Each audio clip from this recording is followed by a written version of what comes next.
श्रीमद्भागवत महापुराण महात्म्य अथ पंचमोऽध्याय। सूत उवाच इतर्युपर्ते तेन जननी ताडिता भृशं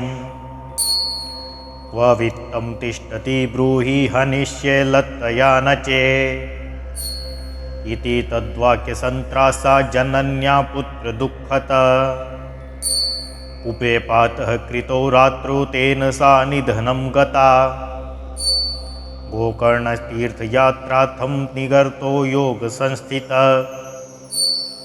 न दुःखं न सुखं तस्य न वैरिणापि बान्धवः। धुन्धकारी गृहे तिष्ठ पञ्चपण्यवधूव्रतः अत्युग्रकर्मकर्ता च तत्पोषणविमूढढी। एकदा कुलटास्तास्तु भूषणान्याभिलित्सवः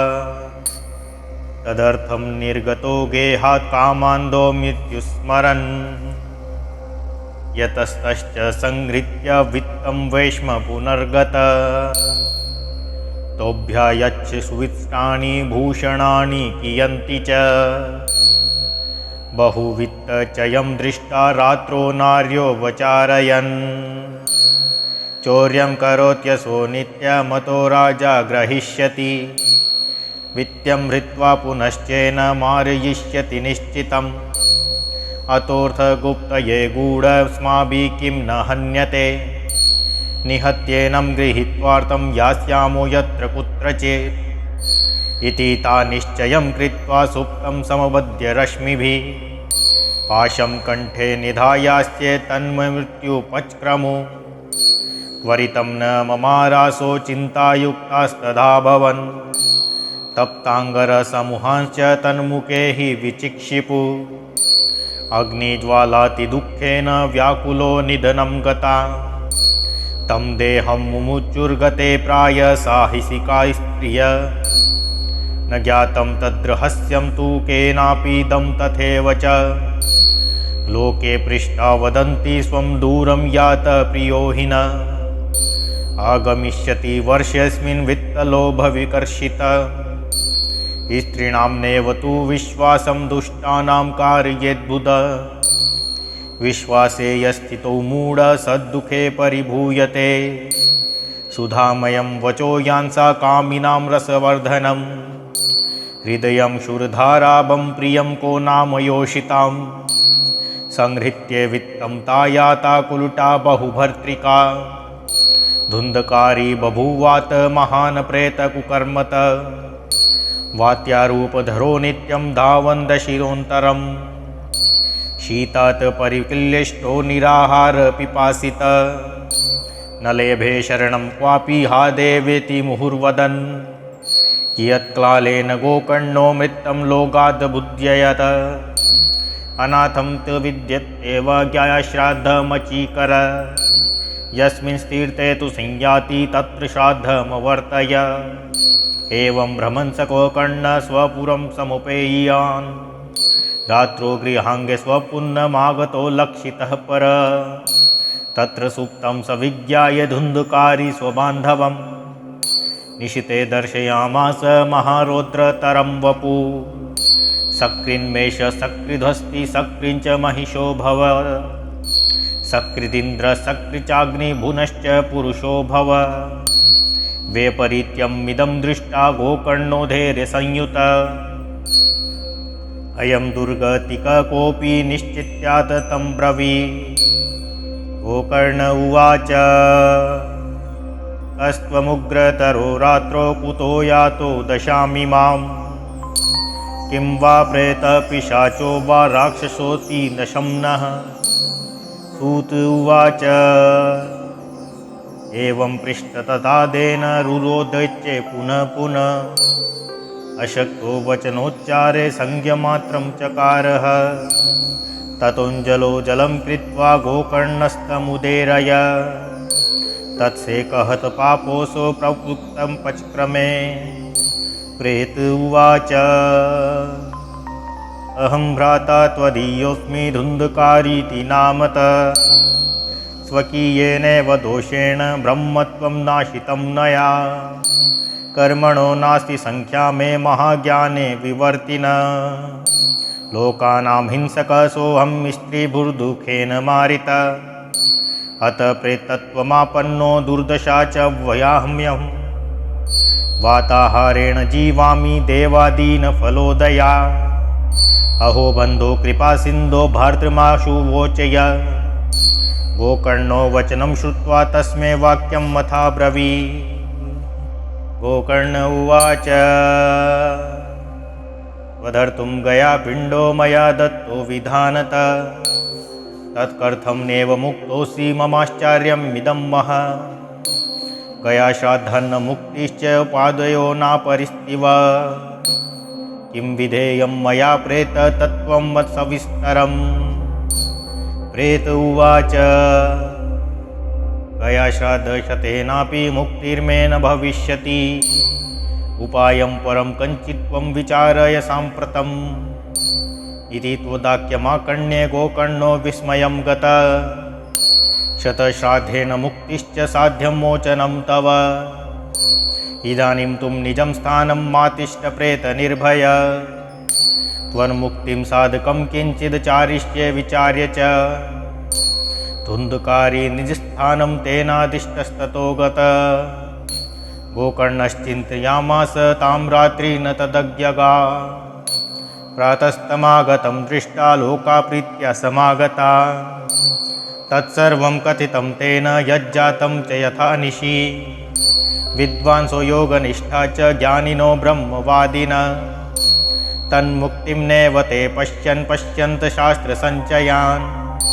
ततः सर्वे सूर्यवाक्यं तन्मुक्तो स्थापितं परं गोकर्णस्तम्भनं चक्रे सूर्यवेगस्य वेतदा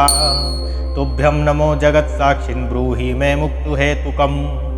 त्रच्छुत्वा दूरतः सूर्य स्फुटमित्यभ्याशत श्रीमद्भागवतान्मुक्तिसप्ताहं वाचनं कुरु इति सूर्यवच सर्वे धर्मरूपं तु विश्रुतं सर्वे ब्रुवन् प्रयत्तेन कर्तव्यं सुकरं त्विदं गोकर्णो निश्चयं कृत्वा वाचनार्थं प्रवर्तित तत्र संश्रवणार्थाय देशग्रामजनाययु षड्गन्ध्वन्वृद्धमन्दाश्च ते अपि पापचयाववे समाजस्तु महाज्जातो देवविश्वमकारक यदेवासानमास्ताय गोकर्णो कथयत्थकां सप्रेतोऽपि तदा यात स्थानं पश्यन्तस्ततः सप्तग्रन्थियुतं तत्र पश्यत्येचकमुच्चितं तन्मूलछिद्रमाविश्य श्रवणार्थं स्थितो हसो वातुरूपी स्थितं कर्तुं शक्तुवंशमाशिवि वैष्णं ब्राह्मणं मुख्यं श्रोतारं परिकल्प्य स प्रथमं स्कन्दतः स्पष्टमाख्यानं धेनुजो करो दिनान्ते रक्षिता गाता तदा चित्रं प्रभुवः वंशेकग्रन्थिभेदो भूत्सशब्दं पश्यतां ततां द्वितीये हि तथा सायं द्वितीये ग्रन्थिभेदनम् तृतीये हि तथा सायं तृतीये ग्रन्थिभेदनम् एवं सप्तादिनेश्चैव सप्तग्रन्थिविभेदनं कृत्वा स द्वादशस्कन्धश्रवणात् प्रेततां जहो दिव्यरूपधरो जातः स्थूलसीदाममण्डितः पीतवासघनश्यामो मुकुटिकुण्डलान्वितः न नाम भ्रातरं सद्यो गोकर्णमिति चाब्रवीत् तव्याहं मोचितो बन्धो कृपया प्रेतकश्मला धन्या भागवती वार्ता प्रेतपीडा विनाशिनी सप्ताहोऽपि तथा धन्य कृष्णलोकफलप्रद कंपते सर्वपापानि सप्ताहश्रवणे स्थितः अस्माकं प्रलयं सद्य कथा चेयं करिष्यति आर्द्रं शुष्कं लघुस्थूलं वाङ्गं कर्म विकृतं श्रवणं विदेहत् पापं वाहकमिदो यथा अस्मिन् वे भारते वर्षे सुरुभिदेव संसदि अखताश्रामिणां पुंसां निष्फलं जन्म कीर्तितं किं मोहतो रक्षितेन सुपुष्टेन बलीयसा अध्रुवेण शरीरेण शुकशास्त्रं कथां विना अस्थिं स्तम्भं यस्याय बुद्धं मांसशोणितलेपितं चर्मावनद्धं दुर्गन्धं पात्रं मूत्रपुरीशयो जराशोकविपाकार्तं रोगमन्दिरमातुरं दुष्पूरं दुर्धरं दुष्टं सदोषं क्षणभङ्गुरं कृमिविविङ्गवसंज्ञातं शरीरमिति वर्णतम् अस्थिरेण स्थिरं कर्म कुतोऽयं साधयेनयि यत्प्रातः संस्कृतं चान्नं सायं तत्त्वविनश्यति तदीयरसंपुष्टे काया का नाम नित्यता सप्ताहश्रवणालोके प्राप्यते निकटे हरि अतो दोषनिवृत्त्यर्थमेतदेव हि साधनं बुद्बुदा इव तो येषो मशका इव जन्तुषु जायन्ते मरणायेव कथाश्रवणवर्जिता जडस्य शुष्कवंशस्य शत्रुग्रन्थिर्विभेदनं चित्रं किमु तदा चित्तग्रन्थिभेदकथाश्रवा विद्यते हृदयग्रन्थिश्चिन्ध्यन्ते सर्वसंशया क्षीयन्ते चास्य कर्माणि सप्ताहश्रवणे कृते संसारकर्दमालेप प्रक्षालनपटीयसि कथातीर्थे स्थिते चित्ते मुक्तिरेव बुधे स्मृता एवं ब्रुवति वेतस्मिन् विमानमागमत्तदा वैकुण्ठवासिभिर्युक्तं प्रस्फुरदीप्तिमण्डलं सर्वेषां पश्यतां भेजे विमानं धुन्धलीसुत विमाने वैष्णवान् वीक्ष्य गोकर्णो वाक्यं ब्रवीत् गोकर्ण उवाच अन्येव बहवः सन्ति श्रोतारो मम निर्मला आनीतानि विमानानि न तेषां युगपत्कुत श्रवणं समभागेन सर्वशामिह दृश्यते फलभेद कुतो जात प्रब्रुवन्तु हरिप्रिया हरिदासा ऊचु श्रवणस्य विभेदेन फलभेदोऽत्र संस्थितः श्रवणं तु कृतं सर्वं न तथा मननं कृतं फलभेदस्ततो जातो भजनादापि मानद सप्तरात्रमुपुश्चैव प्रेतेन श्रवणं कृतं मननादि तथा तेन स्थिरचित्ते कृतं वृषम् अदृणं च हतं ज्ञानं प्रमादेन हतं श्रुतं संदिग्धो हि हतो मन्त्रो व्यग्रचित्तो हतो जप अवैष्णवो हतो देशो हतं श्राद्धमुपात्रकं हतं श्रोत्रिये दानम् आचारं हतं कुलं विश्वासो गुरुवाक्येषु स्वमिन्दनन्तो भावना मनोदोषो जयश्चैव कथायां निश्चलामति एवमादिकृतं चेत्या तदा वै श्रवणे फलं पुनः श्रवान्ते सर्वेषां वैकुण्ठे वसति ध्रुवं गोकर्ण तव गोविन्दो गोलोकं दास्यति स्वयम् एवमुक्त्या ययुः सर्वे वैकुण्ठं हरिकीर्तिना श्रावणे मासि गोकर्ण कथामुचे तथा पुनः सप्तरात्रिवतीं भूय श्रवणं ते कृतं पुनः कथा समाप्तो यज्जातं श्रूयतां तच्च नारद विमाने स भक्तेश्च हरिराविर्भुवः जय शब्दा नमः शब्दा स्त्रातान् बहस्पदा पाञ्चजन्ये ध्वनिं चक्रे हर्षा तत्र स्वयं हरि गोकर्ण तु समालिङ्ग्य करोत्स्वसदृशं हरि श्रोत्रिनन्यान् घनश्यामान् पितृकोशे वयासस किरीटिन कुण्डलिनस्तथा चक्रे हरिक्षणा त्वदामे स्थिता जीवा आश्च चाण्डालजातये विमाने स्थापितास्तेऽपि गोकर्णकृपया सदा प्रेषिता हरिलोके ते यत्र गच्छन्ति योगिनः गोकर्ण स गोपालो गोलोकं गोपवल्लभं कथाश्रवणतः प्रीतो निर्ययो भक्तवत्सल अयोध्यावासिनः पूर्वं यथा रामेण संगता तथा कृष्णेन ते नीता गोलोकं यगिदुर्लभं यत्र सूर्यस्य सोमस्य सिद्धानां न गति कदा तं लोकं हि गतास्ते तु श्रीमद्भागवतश्रवा ब्रूमोऽत्र ते किं फलवृन्दमुज्ज्वलं सप्ताहयज्ञेन कथासु सञ्चितं कर्णेन गोकर्णकथायक्षरो ये पीतश्च ते गर्भगथा न भूय वाताम्बुपाणेश देहशोषेण स्तपोभिरगेश्चिरकालसञ्चिते योगेश्च संयाति न तां गतिं वे सप्ताहगाथा श्रवणेन यान्ति याम